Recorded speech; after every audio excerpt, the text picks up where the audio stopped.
નમસ્કાર મિત્રો, કે ચેનલમાં આપનું હાર્દિક સ્વાગત છે। હું દિનેશ સિંહ રાઠોડ।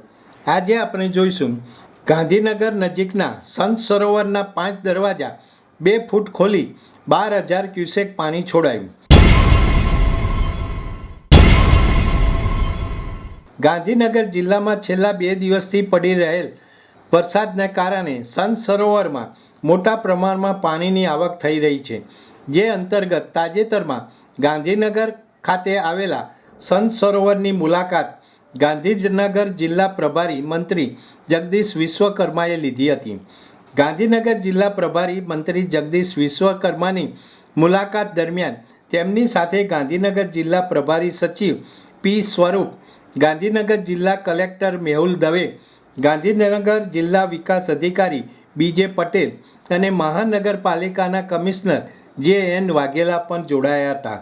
સંત સરોવરની સાંજના 4 વાગ્યાની પરિસ્થિતિએ ગાંધીનગર નજીક આવેલા લાકરોડા ડેમ ખાતેથી 13,700 ક્યુસેક પાણીની આવક સંત સરોવરમાં થઈ છે, જેના કારણે હાલમાં સંત સરોવરમાં પાણીની સપાટી વધી ન જાય તે માટે સરોવરના 5 દરવાજા 2 ફૂટ ખોલી પાણી હેઠવાસમાં છોડવામાં આવી રહ્યું છે। આ દરવાજા ખોલવાથી દિવસમાં સરોવરમાંથી 12,000 ક્યુસેક જેટલું પાણી સરોવરમાંથી આઉટફ્લો થશે। પાણી છોડવામાં આવ્યું હોવાની જાણ નજીકના 12 જેટલા ગામોમાં પણ કરવામાં આવી છે। દર્શક મિત્રો, અત્યારે આટલું જ। આવા વધુ સમાચારો માટે જોતા રહો કે ચેનલ। નમસ્કાર।